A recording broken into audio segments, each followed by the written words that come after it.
I don't use the Mytee anymore. My Mytee broke. This is also on the remote. You don't want to oversaturate it. Neutralize the pH level. So it's a lot of work. More than likely the cause of the sour smell.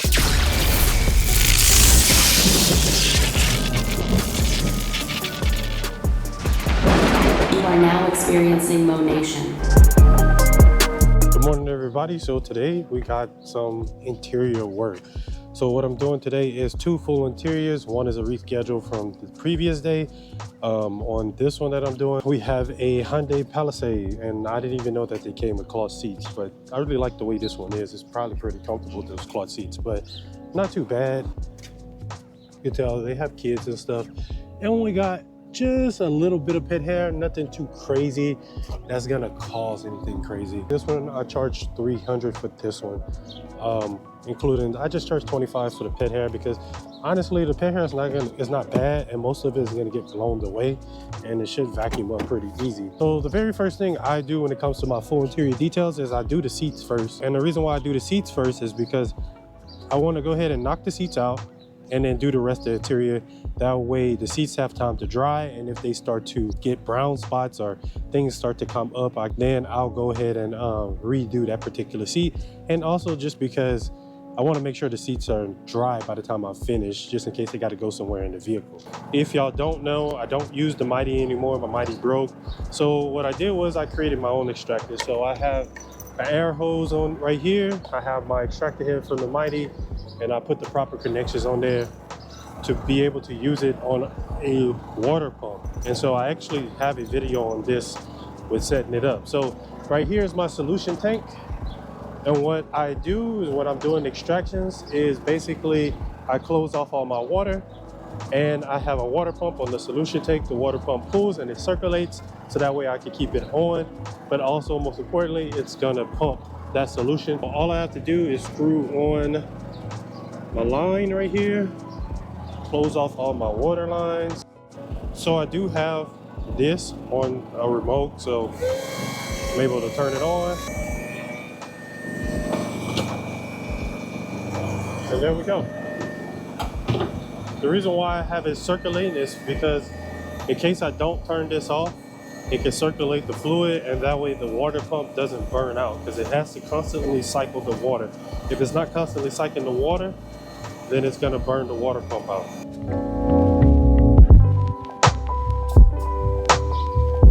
I just take this hose right here, and this is what I use to suck up the water. I just connect it to my vacuum.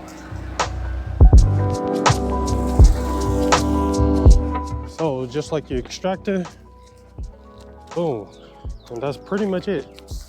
My homemade extractor. This is all set up and ready to go. Even this is also on the remote.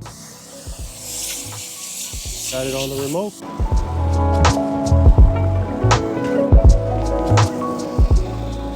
What's going on, everybody? I gotta make a interruption to this program really quick to just remind y'all about my online store. So if you would like to support the channel, or just you need some towels or anything like that, make sure you go and visit monation.co, pick you up a drying towel, some microfiber towels for all-purpose type cleaning, and along with a couple of other things. Thank y'all. Let's get back to the program.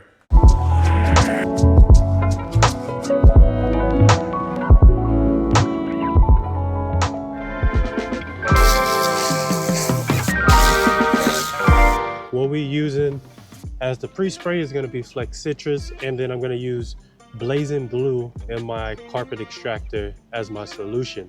So Blazin Blue is going to be, I think it's a little bit too high on the pH scale. It's on the alkaline side.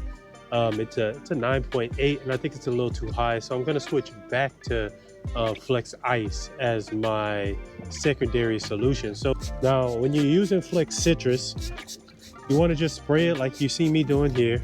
Saturate it a little bit. You don't want to oversaturate. I will say with Flex Citrus, when you spray it, you're going to see them stains come up, man.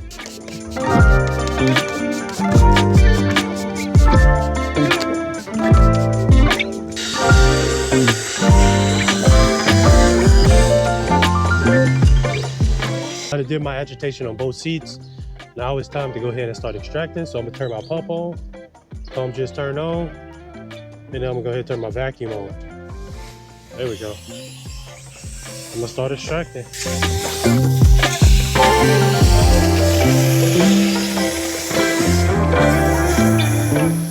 Don't forget, whenever you extracting, let the trigger go. I don't be letting the trigger go sometimes, so I'm steady just putting a lot of solution on the seat, more than I need to, and wasting something really.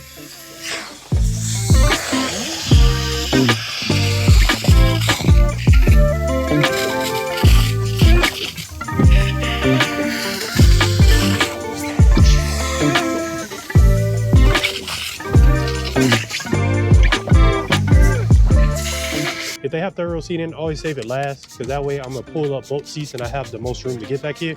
Now this seat was the dirtiest. This one had a lot of crumbs and stuff on it, and I'll be able to show y'all how this cleaner works. When you spray it on, I'm gonna show y'all a video of what it looked like before, and then what it's gonna look like in the middle and the end. So you can kind of see the stains starting to come up now. Here. So I'm gonna go ahead and start agitating.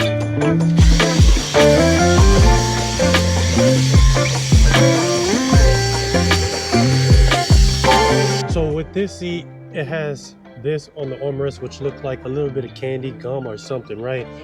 I already agitate the full seat. And as you can see, I could do this and it's not gonna come off. You can get a stiffer brush, and you can use a stiffer brush to take it off. There's different chemicals that'll take it off as well. I'm gonna go ahead and just take this off when I pull the steamer out to do the full interior. So it's okay to leave this on, because when I come with the steamer, this is gonna come right up. So I think it's a go.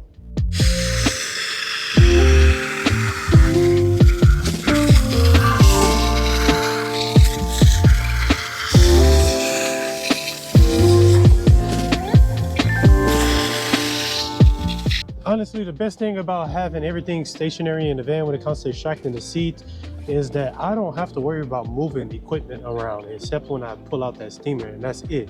So all I'm dragging around is this one line, which reaches from the road all the way to here. And like I said, when I'm ready, boom, turn that on, got my fluid going, turn my vacuum on, and we're good to start extracting.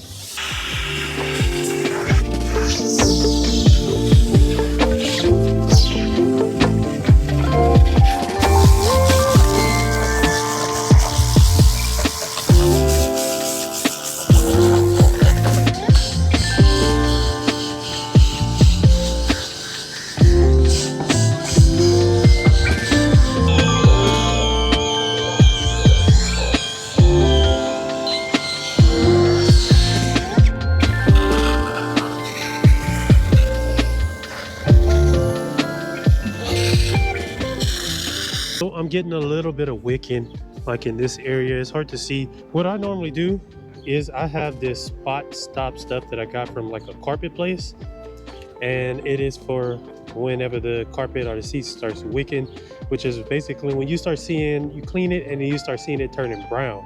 Or to counteract that is you have to neutralize the pH level. So basically this is a little acidic.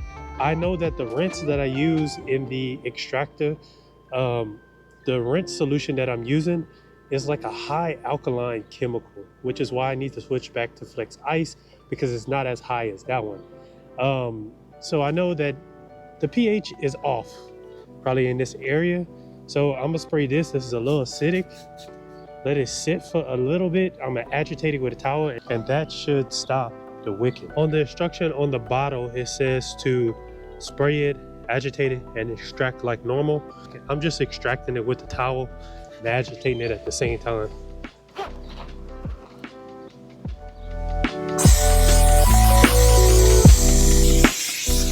Went ahead and finished. Looks better. Just door jambs, that's the only thing.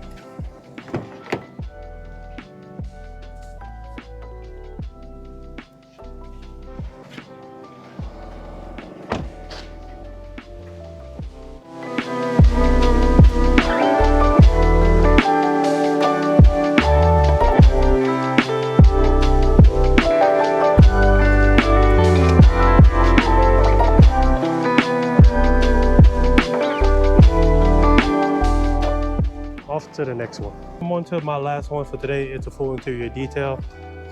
On this one, it's not bad at all.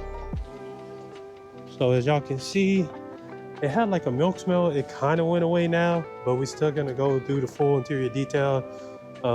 Shampoo the carpet's really, really good, especially the back, because that's majority where the smell was coming from. Got my scrub pad. Sell these on the website for a pack of 3 for I think $8.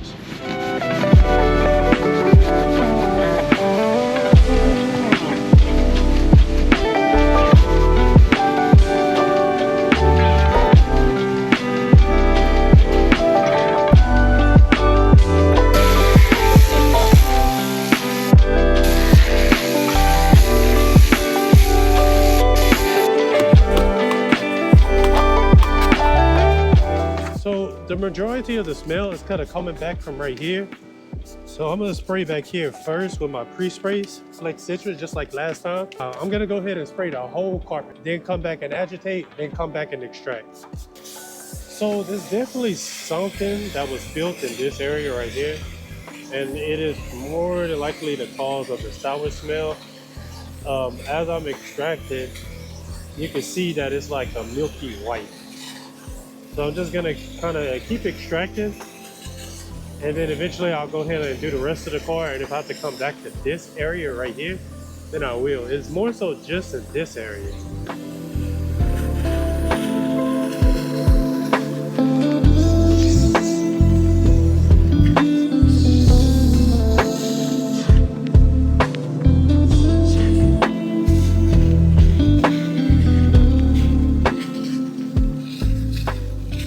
It's super hard to make content on interior cleaning just because I'm doing a lot of moving around. So when I do the exterior stuff, I can just set the camera up over here and leave it alone, and then I can talk, record, whatever. When I'm working on the inside, if I'm working on this side, I can't have it right here. And especially on like a driveway like this way, it's a slope. So I gotta put it inside, but I gotta put it on the other side. And then I gotta be able to turn it on, turn it off, and all that extra stuff. So it does take a lot to film interior jobs. And so I'm gonna film a couple of more so I can get a little better at it. Another thing that I did was I added like a deodorizer stick underneath the seat to kind of help with the smell. Even though after I finished shampooing, I sprayed like some deodorizer in that area and I didn't smell it anymore. And then all I smell is that air freshener deodorizer that I put inside here now. So interiors are pretty tough, I ain't gonna lie. Especially when you're doing, only when you're doing a deep cleaning. So the first job that y'all saw, I charged $300, and then on this one I charged $275. So in total I made $500, $575 for today just on interiors, but it's a lot of work. Like this one, I had estimated 2.5 hours. The first one I had estimated 3 hours. It ended up being about 4, but then I also like kind of tack on about 30 minutes because I know I'm gonna be recording and stuff. But overall, it should have took me about 3 hours. It ended up taking me a little over 4, to be honest. And then this one, I had started this one yesterday. I had estimated 2.5 hours. I think it's been about 3.5 hours. So sometimes that's what happens when you're doing interior jobs. But make sure y'all comment down below. Let me know anything that y'all want to know about interiors I want to see. Comment down below.